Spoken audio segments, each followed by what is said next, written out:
یا حسین حسین حسین حسین حسین حسین. بسم اللہ الرحمن الرحیم. الحمدللہ رب العالمین وما ارسلناک الا رحمتا للعالمین. بعد از خدا بزرگ تو ہی قصہ مختصر. ناظرین محترم، پروگرام ہمارا دین کے ساتھ میں ہوں آپ کا میزبان اظہر اقبال شامی. آج جو موضوع ہم آپ تک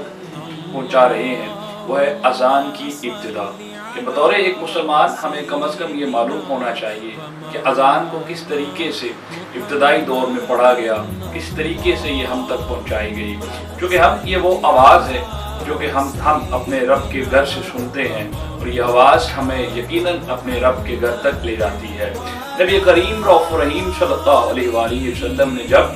مدینہ شریف تشریف لے آئے اور ایک مسجد کی تعمیر فرمائی، مسجد کی تعمیر کی فراغت کے بعد جب ضرورت اس امر کی تھی کہ کس طریقے سے لوگوں کو نماز کے لیے اکٹھا کیا جائے، نبی پاک صلی اللہ علیہ وآلہ وسلم نے اپنے تمام اصحابہ کو جمع کیا. جب اصحاب وہاں پر جمع ہو گئے، سب لوگوں سے مشورہ لیا جانے لگا کہ نماز کے لیے لوگوں کو کس طرح سے بلایا جائے، نماز کے لیے لوگوں کو کس طرح سے اکٹھا کیا جائے. سب نے اپنا اپنا مشورہ پیش کر دیا، لیکن کچھ نے کہا کہ ہم چونکہ اذان کے لیے ہم ایسا کرتے ہیں کہ لوگوں کے لیے نماز کے لیے لوگوں کو اکٹھا کرنے کے لیے ہم آگ جلاتے ہیں، لیکن یہ مجوسیوں کا عمل تھا، اس سے منع کر دیا گیا. پھر ایک ناقوس جو کہ ایک خاص قسم کا باجا تھا اس کو بجا لیا جائے، کیونکہ یہ بھی ایک نصارہ سے مشابہت رکھتا تھا، اس سے بھی منع فرما دیا گیا. پھر ایک کوب وہ بھی ایک بجایا جائے کیونکہ وہ یہودیوں سے مشابہت رکھتا تھا، اس سے بھی منع کر دیا گیا. پھر سیدنا عمر فاروق رضی اللہ تعالیٰ عنہ نے سرکار دو عالم صلی اللہ علیہ وآلہ وسلم سے عرض کی، یا رسول اللہ، کیوں نہ ہم اس طریقے سے ایک شخص کو مدینہ شریف کی گلیوں میں بھیجا کریں اور وہ نماز کی ندا دیا کرے، لوگوں کو نماز کی ترغیب دیا کرے. سرکار دو عالم صلی اللہ علیہ وآلہ وسلم کو ان کا یہ مشورہ پسند آیا، اور آپ نے سیدنا بلال حبشی رضی اللہ تعالیٰ عنہ، چونکہ آپ کی آواز بلند تھی اس لیے آپ کو مدینہ شریف کی گلیوں میں بیچنا شروع کر دیا. لیکن ابھی کچھ عرصہ ہی گزرا تھا کہ آقا علیہ السلام کے دو صحابی حضرت سیدنا عمر فاروق رضی اللہ تعالیٰ عنہ اور سیدنا عبداللہ بن زید انصاری رضی اللہ تعالیٰ عنہ، خواب میں اس بات کا اشارہ دیا گیا، جو مروجہ اذان تھی وہ آپ کو دکھائی گئی، وہ ایک فرشتے نے آپ کو سنا دی. پھر اگلے دن سیدنا عبداللہ بن زید انصاری رضی اللہ تعالیٰ عنہ سرکار دو عالم صلی اللہ علیہ وآلہ وسلم کی بارگاہ اقدس میں حاضر ہوتے ہیں. عرض کی، یا رسول اللہ، ہمارے رب نے مجھے یہ پیغام ایک فرشتے کے ذریعے خواب میں دیا ہے کہ میں اس طرح سے اذان سن رہا ہوں. اس پر سرکار دو عالم صلی اللہ علیہ وآلہ وسلم نے سیدنا بلال حبشی کو، چونکہ آپ صلی اللہ علیہ وآلہ وسلم کو یہ پہلے ہی بتا دیا گیا تھا وحی کے ذریعے، جبریل امی کے ذریعے، کہ اس طریقے سے ہم اذان کو نازل کر رہے ہیں اور لوگوں تک ہمارا پیغام اس طریقے سے دیا جائے گا. اس لیے سرکار دو عالم صلی اللہ علیہ وآلہ وسلم کو نے سیدنا بلال حبشی رضی اللہ تعالیٰ عنہ کو آپ کے ساتھ کھڑا کیا اور کہا کہ اے بلال، جس طریقے سے ان کو سکھایا گیا ہے اس طریقے کو تم دہراتے جاؤ، اور یہی وہ اذان بنی جو آج تک 1450 برس گزرنے کے بعد بھی ایک مسلمان کے لیے وہ پیغام ہے کہ آؤ اپنے رب کی بارگاہ میں آؤ، تمہارا رب سب سے بڑا ہے، وہی ہے جو تمہیں فلاح دینے والا ہے، وہی ہے جو تمہیں کامیابی عطا کرنے والا ہے، وہی ہے جو تم پر رحمتوں کا نزول کرنے والا ہے، وہی ہے جو تمہیں صدا دیتا ہے، وہی ہے جو تمہیں ندا دلوا رہا ہے کہ آؤ میری بارگاہ میں آؤ میں تمہارے لیے تمام رحمتوں کے دروازے کھول کر بیٹھا ہوں، آؤ میں تمہارے لیے تمام رحمتوں کو نشاور کرنے کے لیے بیٹھا ہوں، آؤ میری بارگاہ میں سجود و قیام کے لیے آؤ میری بارگاہ میں سجدہ ریزی کرنے کے لیے. ناظرین محترم، کل بروز قیامت تمام مؤذن جو کہ مساجد میں اذان دیتے ہیں، سیدنا بلال حبشی رضی اللہ تعالیٰ عنہ کی قیادت میں ان کو اکٹھا کیا جائے گا اور ان کی گردنیں لوگوں سے بلند فرما دی جائیں گی، اور یہ انعام و اکرام رب صرف ان کو اس لیے دے گا کہ وہ رب کے گھر میں کھڑے ہو کر اس کی صدا دیا کرتے تھے، اس کی رحمت کی طرف لوگوں کو پکارا کرتے تھے.